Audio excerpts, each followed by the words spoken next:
Well, I have to say good day. This is Leadership Line of Sight. My name is Taylor. I am a multi-entrepreneur, serial entrepreneur, if you will. And I have the sneaking suspicion I'll go again. But here on Leadership Line of Sight, we like to bring you the perspective of leaders everywhere because honestly, when I look at my own history, I wish that someone was able to awaken the inner leader in me earlier, to be able to show me that path from where I was to coming forward. So that's really our mission here. And I'm excited. We have Cole Rosentreter, the founder and CEO of Pegasus Imagery. And when you take a look at like what the potential is with unmanned aerial vehicles, we can call them drones. We can call them, there's a series of things that people associate with that term. But honestly, like, you were able to collect advanced aerial imagery fused with artificial intelligence to actually give like analysis in live like time. This is incredible. Welcome, Cole. Yeah. Happy Friday. Thanks for having me on. Yeah, well, thanks for coming on. I have been checking out your devices, and I want to kind of help people understand what it is you do. Pegasus Imagery. Can you put it in a nutshell? So what we do at Pegasus, we develop autonomous aircraft and sensor systems to really connect people on the front lines of today's biggest challenges for industry and government with the information that they need to be safer and smarter. Wow. So this has to be a gap that you saw, that there was not enough information. Like, where did this kind of thought come from? The inception here? Yeah, a whole lot of frustration, to be honest, and a lot of unanswered questions. So my background, I was in the infantry of all things for 15 years prior to paratrooper, right? That's right. Yeah. So my exposure to aerospace was actually flying out the back of planes to go to work. So we talk about this, but it is kind of funny. I talk to most of my friends right now, and they're like, "Yeah, of course this makes sense. Like, why wouldn't you leave the infantry to start an aerospace company?" Right. Well, you spent a lot of time in the air. So more so the time on the ground, actually. And the whole idea of why we looked at launching this company in 2018 was really simple. We got access in very limited quantities, not for a whole lot of time, to military drones overseas. And what we found is the information that they're able to deliver in real time. It's like a flashlight in the dark. Having live situational awareness, it completely changes your level of safety and situational awareness and your ability to make high quality decisions.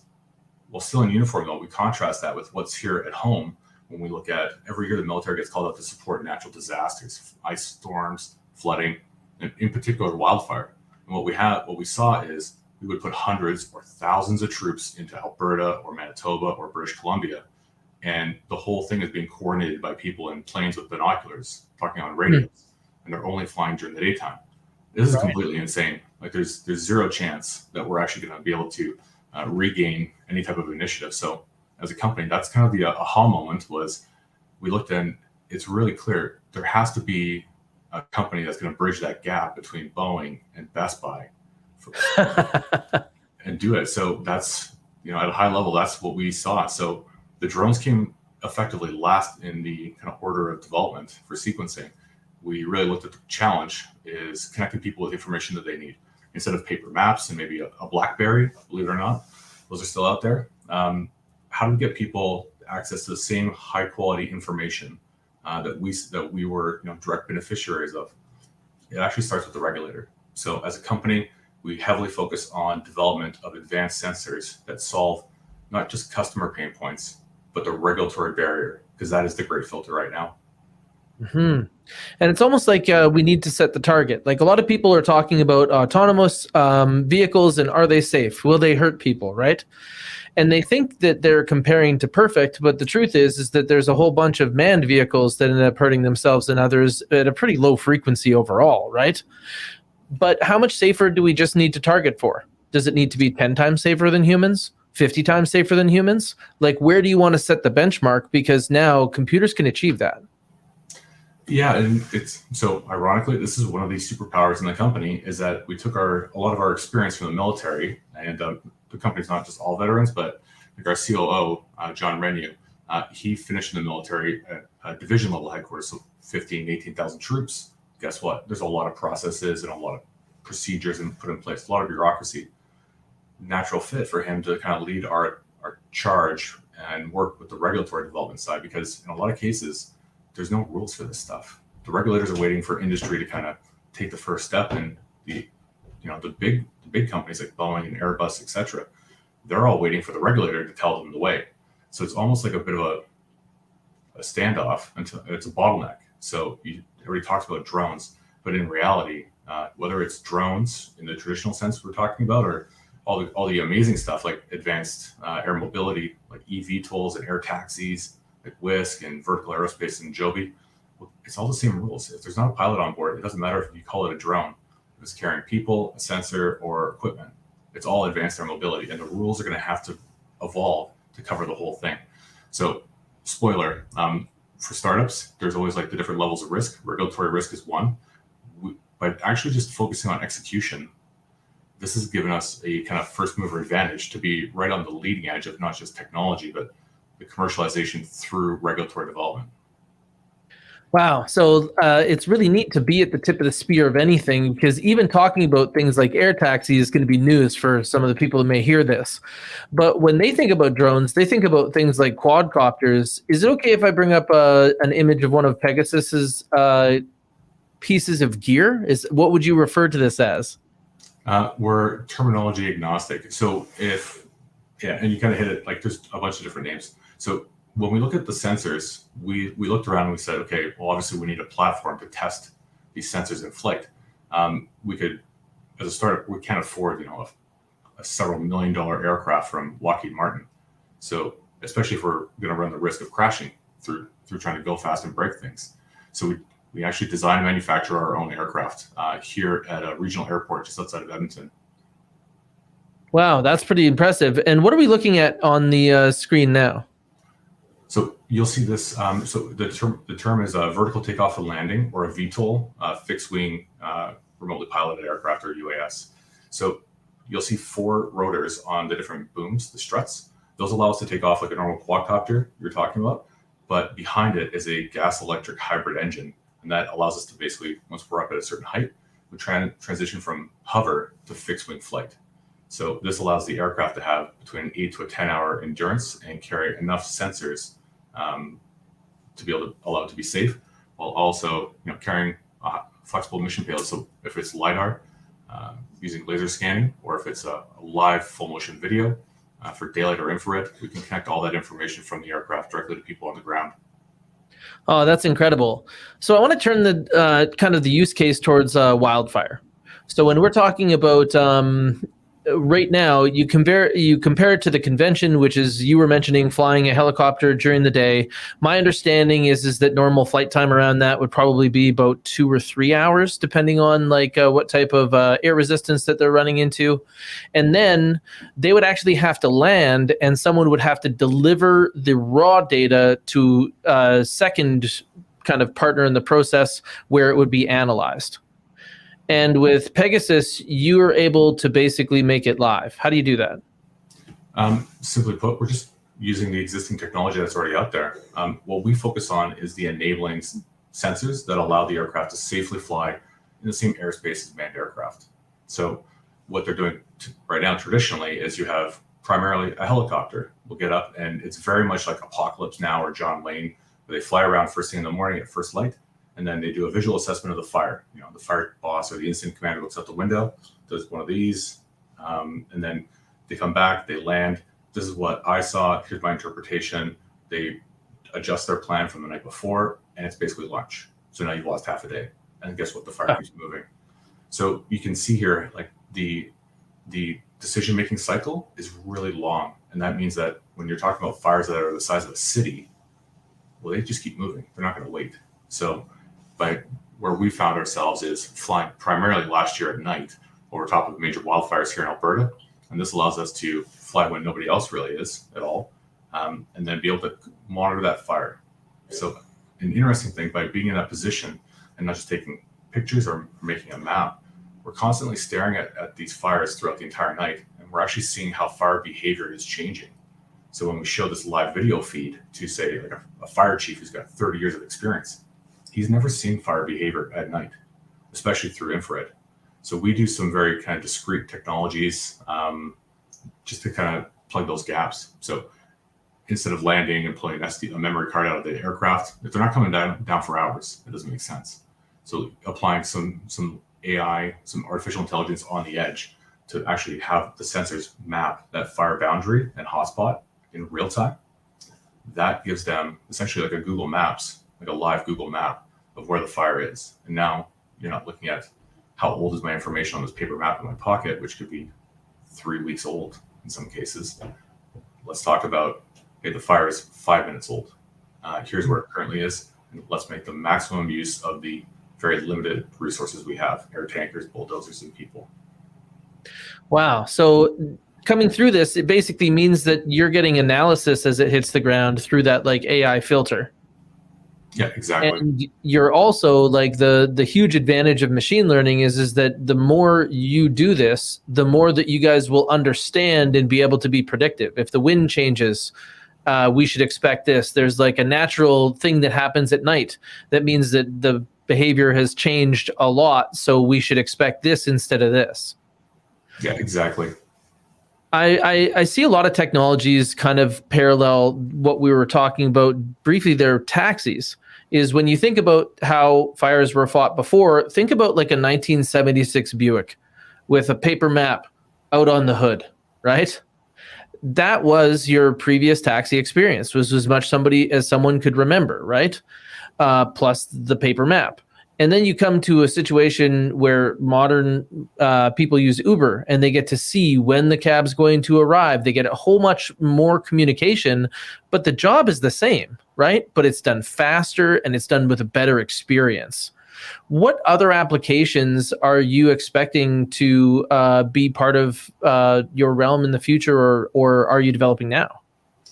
So that's quite a bit to unpack. So I think we have an hour. When we looked at the applications for this, we can go in 100 different directions. We worked previously with the oil and gas sector, and what we've really found is on the enterprise level or the commercial side, we're going after wildfire because it is so unpredictable. When it does happen, it gets out of control, way beyond any ability for us to actually attack or try and control it very quickly. So that is a very good use case for this type of aircraft and the information collection. On the more kind of sustainable side, as far as like frequency of collection, you look at all the federal requirements that are out there. You know, the Pipeline Act is practically radioactive and it's about 4 inches deep, right, of paper.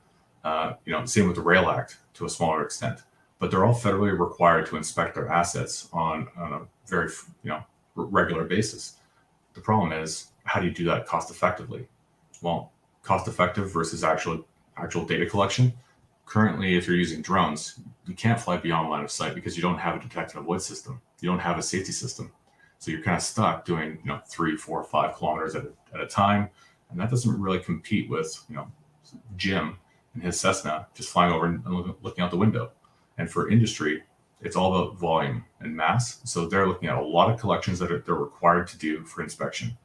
They're just not getting a good data product. We can completely change that. Oh, so the when you're talking about line of sight, it's my understanding that you do have the ability to fly out of line of sight. So we do, and this is a little bit of, I think, where some of the wind gets knocked out of autonomy and uncrewed aircraft just in general. There's a lot of hype and there's a lot of marketing and a lot of promise and forward-looking statements. The key problem here is, if you think about it like this, there's 2 types of things that are flying in the sky. There is cooperative aircraft. So that is aircraft that are broadcasting their position or are known. So airliners are a good example, right? They all broadcast their position. We can all see them on the cool apps like Flight Radar. And then there's the non-cooperative. So aircraft that are not, hostile or something, but they're just not broadcasting their position. A lot of aircraft in North America and around the world are not required to. So like a Cessna or a helicopter or that private pilot and a hot air balloon, how do you know that they're out there? Because they're not broadcasting their position. That is actually the focal point. So as a company, what we do is on the aircraft, we do sensor fusion. So to solve the challenge of cooperative and non-cooperative detection, we do something a little bit different. We fuse air-to-air radar and other different types of information. So as we're flying day or night, it's kind of like an F-35. We have the ability now to see the complete airspace day or night, and even in low visibility conditions like around a wildfire. We will see the other aircraft, and it puts 100% of the safety onus on the system and our company, the aircraft, to be able to detect and then avoid in time. Wow. So that's something that when you compare to the safety that we accept right now, there aren't many Cessnas that would have systems like this, right? They do, and they're generally their safety systems look like us. So it's people with the windows, right? And to be fair, when you look at where we're currently at, you have a pilot in a helicopter. They can't see behind them. How do they know an aircraft's not coming from behind? Well, they use radios. They have some mirrors, but it's really about a lot of training so that they have the ability to have spatial awareness. That's why we go through flight schools as pilots. So to help build that muscle memory in and that aptitude for it, we automate it all. And the cool thing about us is, I think what makes us really successful to date is we're doing exactly what the regulators would hope for, is that our system isn't just probabilistic, as in artificial intelligence and it's a black box. It's deterministic. It's either 0 or 1. We are going to follow the exact same rules as manned aircraft. And so if we're flying, we see a Cessna one day, that Cessna pilot might look out the window and see us because we have navigation lights and it's a big aircraft. So it might look like another human piloted aircraft from a distance. But whether or not they actually see us or not, the aircraft will always make the right decision, and it will be something that they'll expect because we're acting the exact same way as them. So it's kind of like a drone in a human pilot's clothing kind of approach. I see. Yeah, and that's going to have to be a lot of the approach when it comes to robotics, because a lot of people don't understand that the world's ergonomically set up for people. The robots have to be better at interacting with people than people are interacting with people. And this comes back to pilots as well, because obviously, as you mentioned, in order to become a pilot, you have to meet certain qualifications. But how long ago was that? And there's a lot of pilots that are hobby pilots. Like as a child, I remember the first time that I got to operate a flight yoke was my father's friend, and we were in Saskatchewan, and we were taking off from a gravel road and landing on one. And these things are like, we're in the same airspace as somebody who's a 67-year-old hobby pilot that talks about things like when I light a cigarette in the airplane at nighttime, I close one eye so that I don't go so it doesn't affect my night vision. Yeah, like that's what I mean is like look how hard it is to say, okay, we're going to protect all these people, but they have to understand that it's against the safety that we currently have. And this is so much more safe than many people would be. And it's about not just being safe, but it's about being certifiable is probably the big C word in this whole thing. So what does a certified aircraft look like? We have existing processes to do that. Over the last 40 years, the number of new aircraft designs have exponentially dropped because certification processes. What that means is, longer timelines for development. It's more expensive, and you're not going to have as many experimental aircraft or new airframes out there kind of pushing the limit. So everything kind of starts fitting into instead of having 20 different versions, you might only have 6 of a particular kind of weight class of aircraft. So for unmanned aircraft, it's the same thing. So as a company, we look at the Venn diagram, not just these advanced sensors on board, but the company operations, the safety management system, the quality management system, the operations manuals, how the company at Pegasus actually operates. And then at the same time, what are the manufacturing standards? What are the software standards? They all have to be built in. So if this sounds terrifying, it generally is, but it's like you have to do it all. You have to do it all the right way. Like you can't just kind of throw half of it over the fence and wait for a stamp. You have to do the whole piece together. And on the other side of this, startups like us, and there's others out there doing like amazing things in supersonic and hypersonic aircraft. Well, we're the ones who are leading the way because we're not afraid of breaking things and learning, right? So but what we need that regulatory relationship. So it's a big lift, especially for a small startup in Alberta. So that's something that is, it sounds to me like, am I wrong in saying that there's elements of a startup that might kind of feel like a mission to you? But this is it. Like when I left the military, sometimes people ask, like, "Oh, do you miss it?" Well, no, we basically picked a practically impossible mission, like eliminate wildfire. How are we going to do that? It's not by actually dropping retardant or anything like that. It's about connecting the existing assets with the information that they need. Like information is power, right? And we want to help power a radical transformation in how we look at climate change, in particular wildfire. So like that's a pretty audacious statement for a startup, but if you actually follow the track on how this will likely play out, that's the likely course of action. Yeah, I'm wondering, how early did you know that you wanted to do this? Like, were you, I think that, am I right in saying that you had done 15 years in the military? Yeah, that's right. And to be fair, I would have done another 15. I absolutely loved it. Really? I would have stayed in forever. I was, talking about leadership and entrepreneurship. Like I had an amazing experience in the military. But I ended up getting actually injured on pretty seriously injured at some point. And then I had to try and figure out what I wanted to do next. And part of me, I guess, and this is stubbornness more than anything, I think. I could have stayed and done a desk job, but I never would have done the job that I loved in the infantry. So this is great. I'm going to go find my next mission. And that's really actually how I normally kind of describe it, is that we started this company with a mission. And a lot of the team that we have, they all feel, more or less the same call to do something about an actual problem that's real world. It's not building emojis, and it's not trying to, improve SEO optimization. It's about like real world impact. So as a company, like this is, we try and bring the best of our previous life in the military as far as team culture, but at the same time, translate that into a way that's healthier and more effective, especially when you're dealing with, engineers. Yeah, I could imagine. How do you think that your team would describe you as a leader? I don't know, to be honest.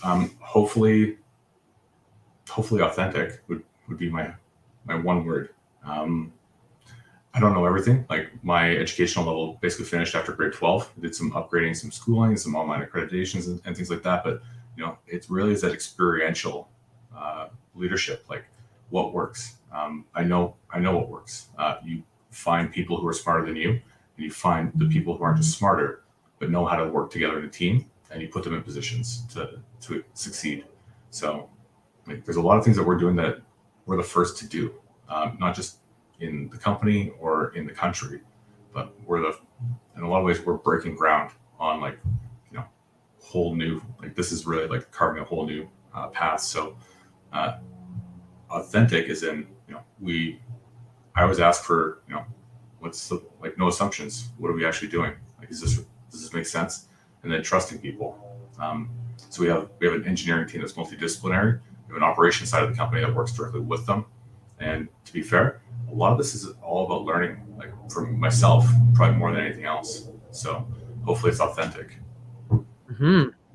I can understand how that would resonate. I normally think that the leader is who everyone on the team would identify as help if they were asked. Right? Like that name would come up over and over again, is like, okay, if I need help, this is the person, this is the person. And team culture needs to kind of live on that. So I like the idea that you are tested in a way where people are saying, hey, I know that you don't know this, but I can't figure it out, and your help. And you're saying, yeah, I don't know it either. And it sounds like you're pretty comfortable saying, we're probably going to screw this up a couple times. And we have, right? And so I'll give you an example. So the very first time we had one of the bigger drones, they're a 14-foot wingspan, they're about 100 pounds.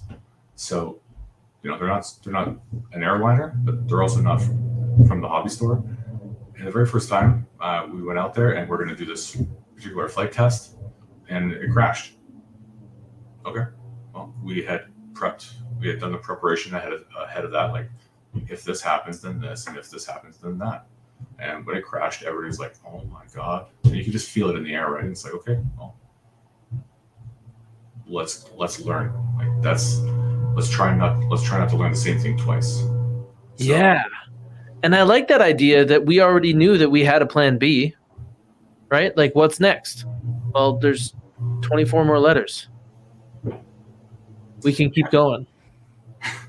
Yeah, well, and you try not to go through the whole alphabet of courses of action, but like, you should have some questions once you hit M. You're gonna break some things, man, and it's gonna, it doesn't feel good, and nobody likes losing. Yeah. But failing is when you stop, and you just don't try and capture those lessons. So, the hard thing for us as a company is that we are kind of trying to straddle going fast and loose, trying to develop stuff that hasn't been done before. At the same time, we have to have some discipline, right? Like, processes have to be documented, because we can get all the way to the finish line, and if they say, when did you start this? And if we don't say we started writing the code in this particular format from day one, then maybe we don't cross the finish line. So it's complex, but part of what I love every day is, like, I have a team that I get to go work for, and I know it sounds kind of trite, but to be fair, like, nobody wants me to write Python code anymore. Like, you know what I mean? Like, it's not that I'm allowed, but like, I'm not the one to do the flight testing anymore or any of these different things. I did that at the very start, especially when there's just a handful of us. But now it's about, putting people in the right position. Mm-hmm. And that's really like also ends up being a fun part of leadership, where you start to see the chemistry come forward, and you're like, oh wow, I used to be a generalist here, and now we have a specialist in this one piece, and that's really maximizing it. What do you think about, like, when as a startup, when you take a look at your team and filling out those positions, is there things that you think that you would want to warn your past self about? Is like, what do you think where were the parts where you were like, okay, I learned that lesson, let's not learn it twice?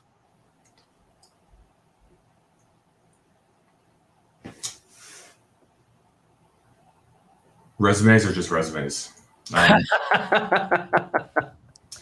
we have had brilliant people in the company, and we continue to have brilliant people in the company, but not all of them were able to work inside of a team culture. And not that there's, like, it's like spray painted on the stairs, like how it was in the Army, all the different ethics. But how do you handle failure or friction? Like, we just don't know what's going on here. Well, let's go back through and let's figure this out. But do it together. Or, I need help. I don't know. Ask somebody else. And it might be somebody who's not an engineer on an engineering question to get a different perspective. The biggest thing I would say that, looking back, it's like, resumes are just resumes.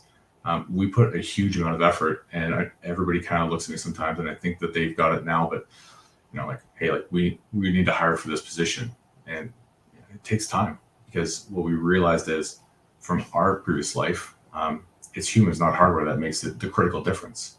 So we can hire people with a glowing resume, but maybe that's not accurate for what we're trying to do. So it really is about continuing to reinforce it. We're hiring based on attributes more than anything else. You have, there's a baseline hands and feet skills for every position in the company. But we're looking for people who are going to be ready for the next big leap in their personal and professional career, like going from working in a team to maybe they're ready to take a leap and leading a team, or maybe that's not what they're aligned to do, but they would make a huge contribution in a different role. So it's about looking at all the different attributes. And I think we actually still list them on our website today. These are the 9 attributes that we're looking for. And that's actually the big thing. So resumes are just resumes. It all comes down to the people. I totally agree with you. I think the first thing is even having those 9, I don't know if you would call them measurements, but the 9 facets, right? Like, that's your culture is your filter. And if they can't get through the culture filter, it actually doesn't really matter how talented they are. And I also value trust over talent. I would way rather have some mid-level talent players that are high in trust, because then you get like wherever there's two, they're able to equal three. They keep doing more than what either of them could do on their own anyway.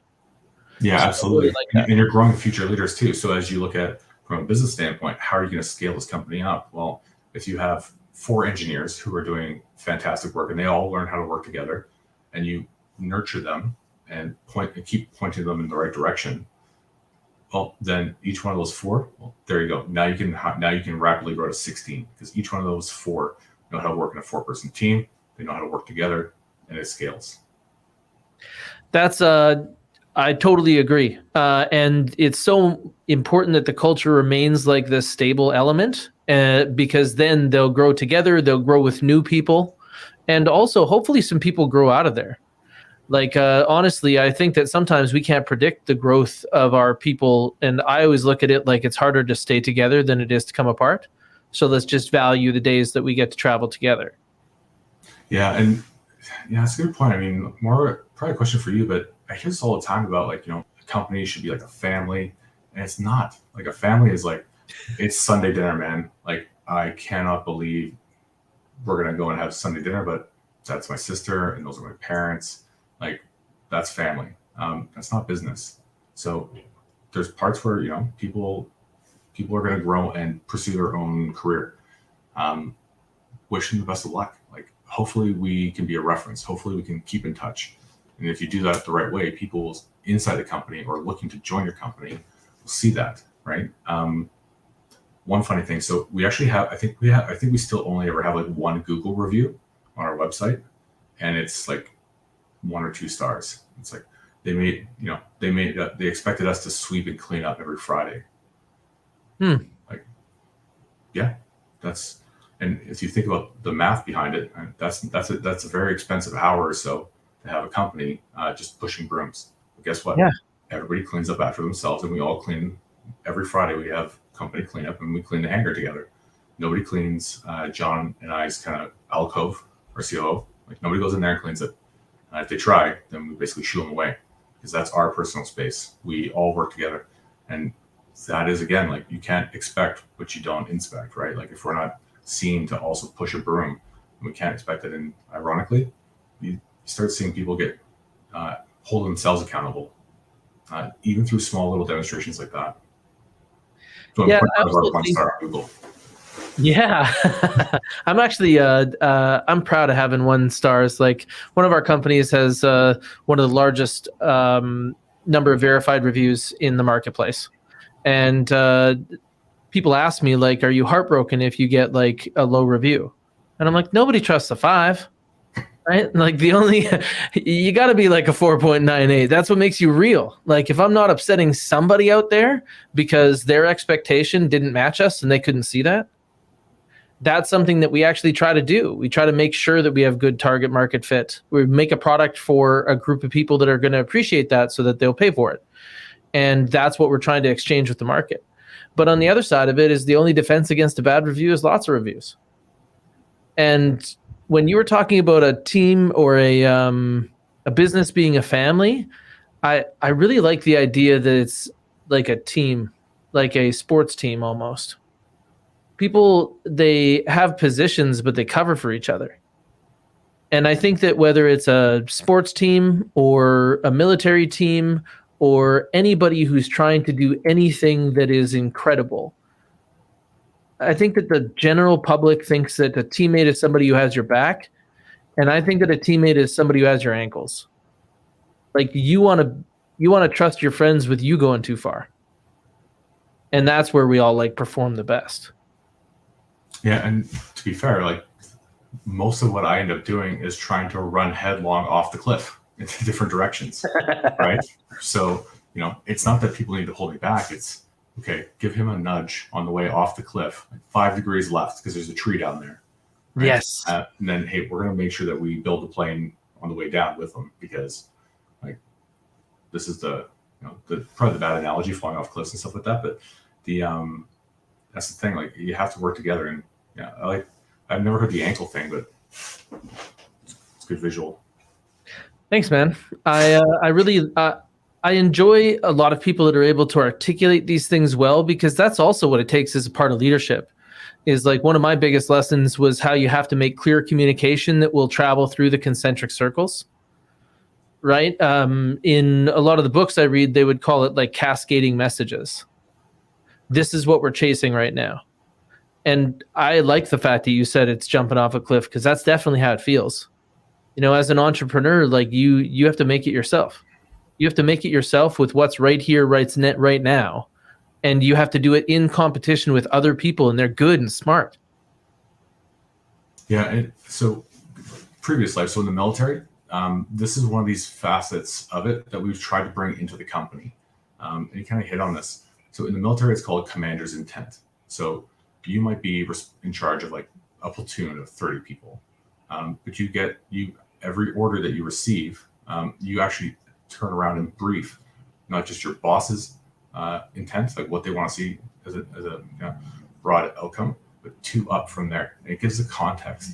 And so one of the challenges, to be fair, one of the challenges that I have right now is it's like quantum leap. Like sometimes it's like, okay, hour by hour, I want to get down there and I want to talk. I want to be part of a conversation. I want to, or be around the conversation around, the sensor fusion. Like, what are we doing on the signal processing challenge, et cetera, et cetera. At the same time, I talk to people about what's going to happen in 5 or 10 years to the company. So part of this is about anchoring two things. One, what's the intent? Like, what's the direction of the company? And providing that strategic direction, and then at the same time, being there for all the individual interactions when it comes to like how's the team actually working through individual challenges. And to be fair, none of this is just me. Like our VP of finance, Rachel, she is kind of got her thumb on the pulse at all times across the entire company. And you'd think like it's not just the thumb on the visa statements. She's got the thumb on the pulse of how everybody's doing, because that's what she kind of gravitates to. John, our COO, he has a different perspective, right? And together, we all kind of look out for each other, and it's not just one person's responsibility. So, I went off and basically did the primary bulk of the lifting through this program with Boeing, their Global AI and Autonomy Accelerator out of London. So that was from January until the end of March.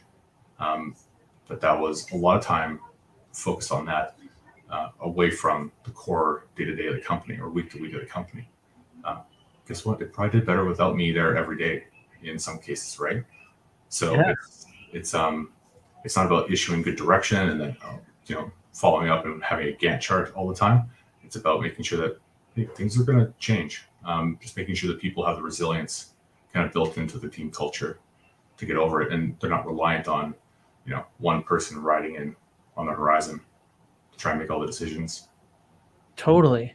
I want to unpack that for a little bit. Can you tell us a bit about your experience as part of the Boeing incubator? Super interesting.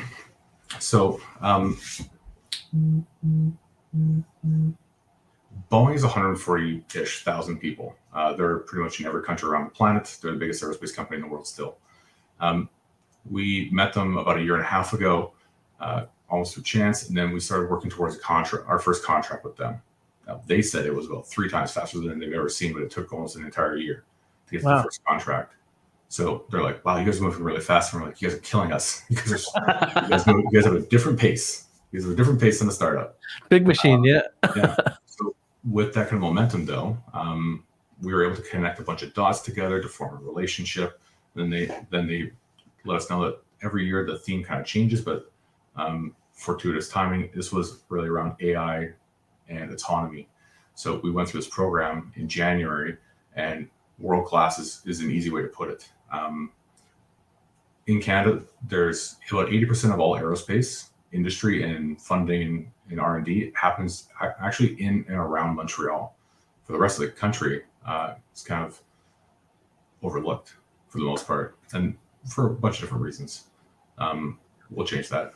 But for Boeing and this program in London, we got put into the front row of like the global aerospace sector.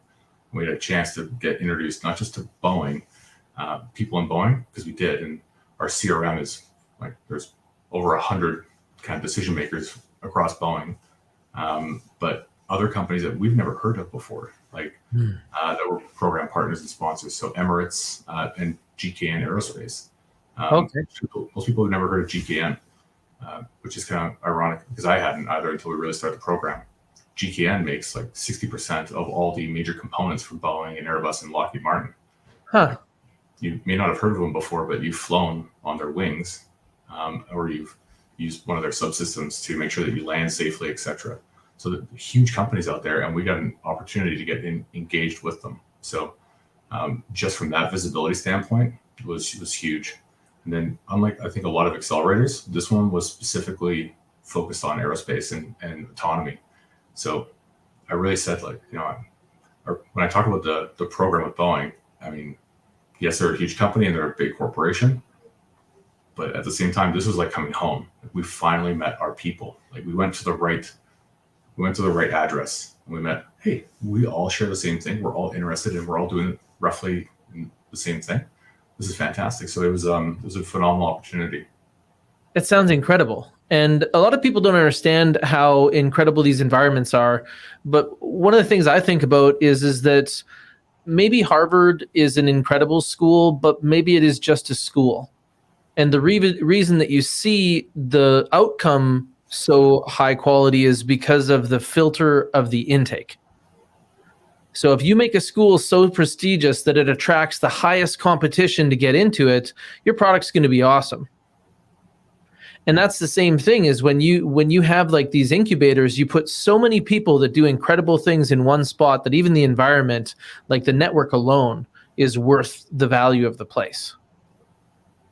Yeah, absolutely. Like, the program itself, it definitely wasn't the same like volume or mass as like Y Combinator. There's 10 companies. Effectively, we're the only one who's actually housed in North America.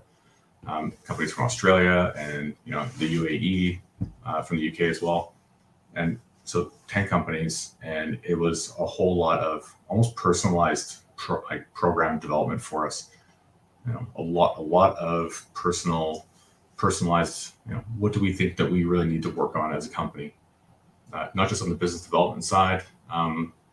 It was a phenomenal experience. Wow. It's almost like the Mayo Clinic for startups. Yeah, it's kind of like if you look at like what's really successful in life, it's groups that are small, tight-knit groups. And from an accelerator standpoint, even dealing with Boeing, the people who ran the program also brought in like the UK Ministry of Defense and a number of other different groups to give a wider perspective on what their particular industries are. Like, I don't know how long it would take for us to be able to even come close to 10% of the Rolodex of meetings face-to-face now that we've had with people, senior decision makers from these groups, just by going through this program. That's incredible. Like, what I think about for the average person is that in some of these high-level hospitals, you're basically given an agenda where you meet with like world-renowned people that are specialized in everything you need back to back to back. And what you're telling me is that you had the same experience, but it was people that are important to business from all different aspects, from your peers to the people that are at like effectively like a master's level, and that was your daily calendar. Yeah, and almost more importantly, I think there's been follow-on, which is tricky to actually hit and stick when you meet senior leaders in any capacity, right? So it's great to meet the best brain surgeon from the Mayo Clinic or John or Mount Sinai, but do you have a second meeting with them? Like, how are you going to move forward on that? And we just came back from Farnborough, one of the big air shows in the world. Out in the UK at the start of this week, we basically had an opportunity to walk into the air-conditioned chalets because it was 40 degrees Celsius in the UK. We just walked in. We're like, hey, listen, we were just in the program. Oh, and people knew us, and we had follow-on meetings scheduled. You don't get an opportunity to do that. It's very rare. So it was a fantastic program that we're continuing to see benefits from. Man, that's exceptional. I love the idea that you're dedicated to bring more focus in aerospace here to Alberta. I think that there are so many places that are overlooked, and just the people that we've brought on to this podcast, right? We've had people from NASA, we've had NASA iTech finalists, we've had yourself that is basically been courted by some of the foremost startup experts are basically finding ways through these type of incubators and things to support you because they believe in what you're doing. That's incredible, and that's an incredible asset for us to have here. Well, and to be fair, we just have found really high pain points, and we're building solutions that solve really, really high pain points. The wildfire thing this is the future long-term opportunity for us to de-risk this technology. Now we find ourselves working with companies like Boeing and others that have equal pain points. So it's interesting. And your comment about Alberta, this is actually, it sounds like we're playing to the audience today, but 4 years ago, when I left the military, it's super random, but I went to a pitch competition in Calgary, absolutely tanked it. It was terrible looking back. Oh.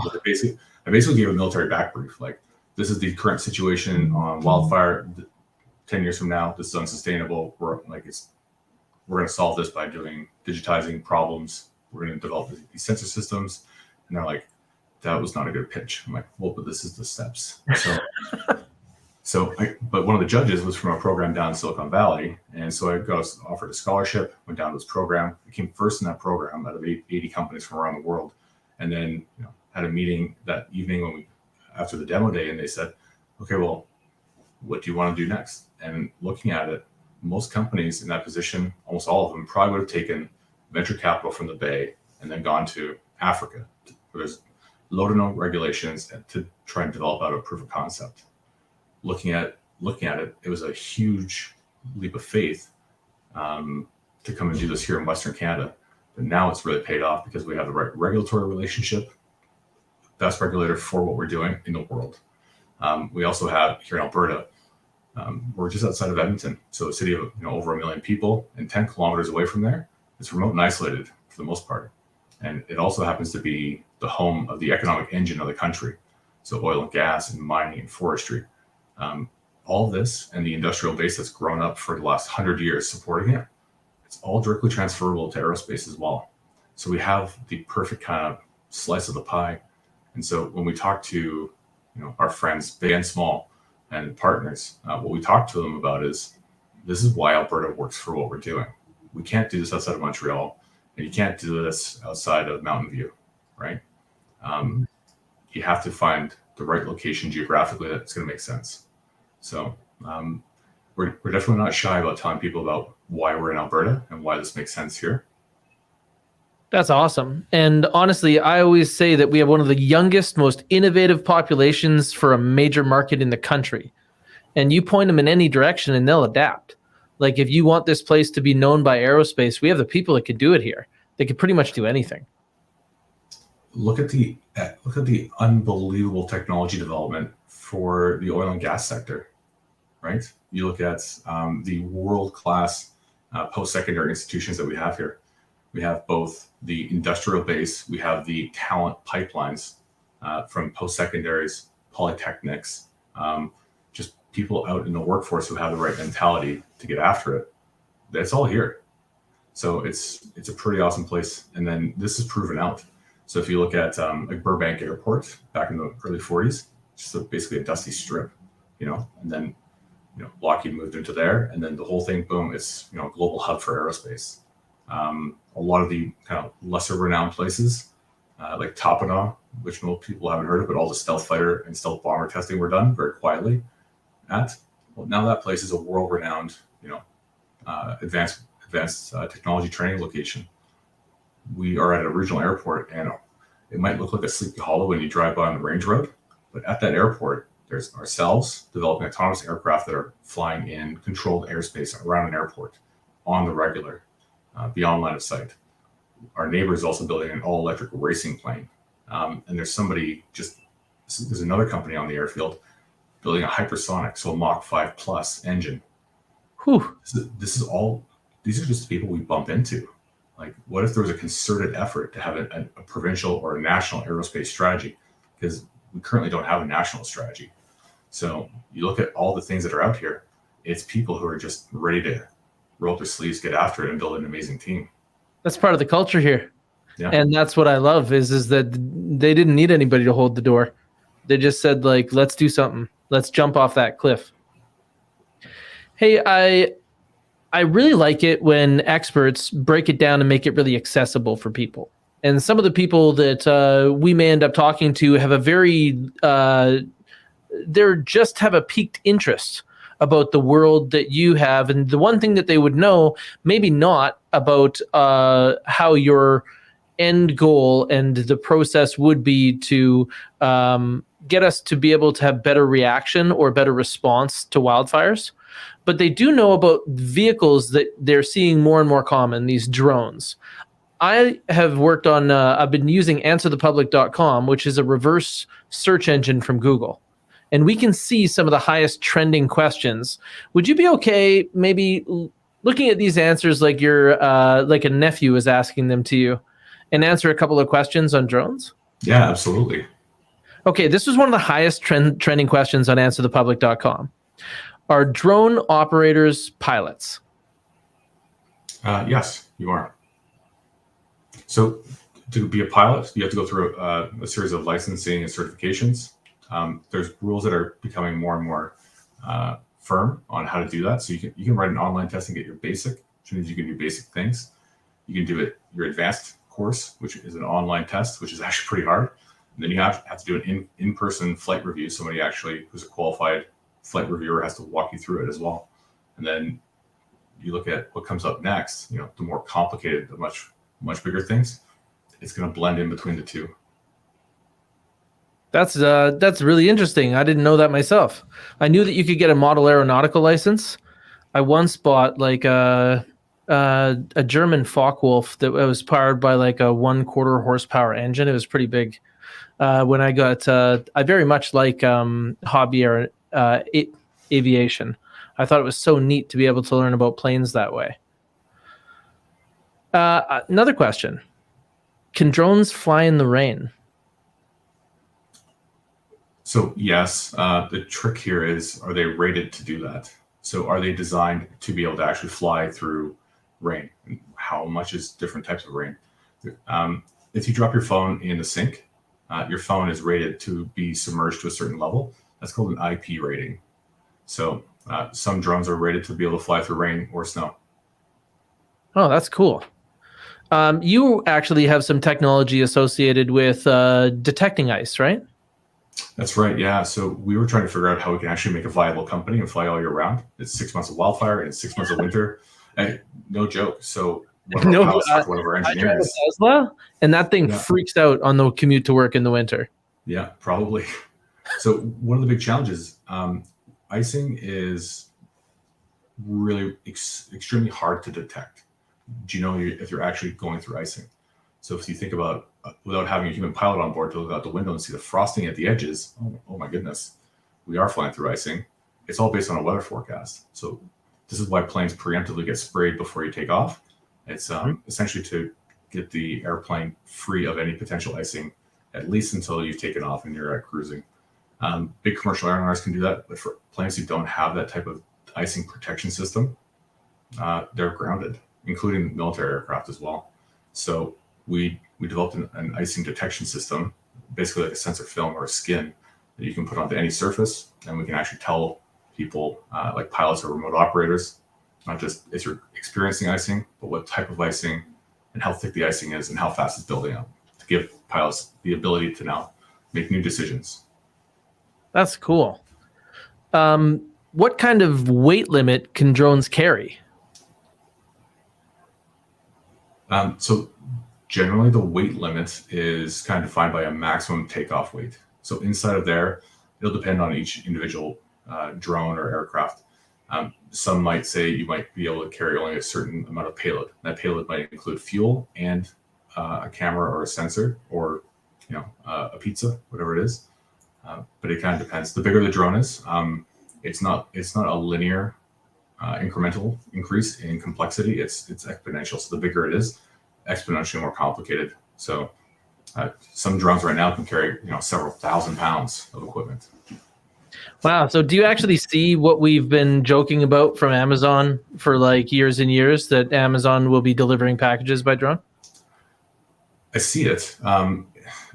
Again, it comes down to there is a lot of smart people and there's a ton of technology out there, but it's almost like the iPhone moment. You have to put the right pieces together in the right sequence. And the key piece that's been missing for Amazon and a lot of these companies is regulatory approval and going through the process. So that's awesome. And finally, what type of work with drones will likely replace conventional aircraft?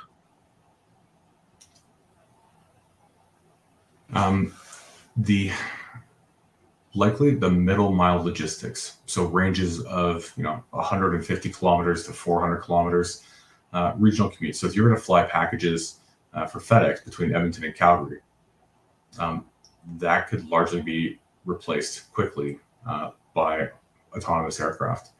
I think that is a much more realistic objective than air taxis coming anytime soon, at least on the autonomous side. Yeah, I could totally agree with that. And that's awesome. I really appreciate you being able to break down some of that information for these people that are just generating an interest. And I also appreciate you coming in and chatting with us today. Thanks so much for your time. No, this has been fantastic. Thanks very much for the opportunity. This has been Leadership Line of Sight with Cole Rosentreter. Am I saying that right? That's right. Perfect. And you're the founder and CEO of Pegasus Imagery. My name is Taylor Hack. I am the marketing strategist at Gravidia and also the host of Leadership Line of Sight. We hope that this has been fantastic for you and that you have a remarkable day. Thanks, Taylor. Have a great weekend. You too.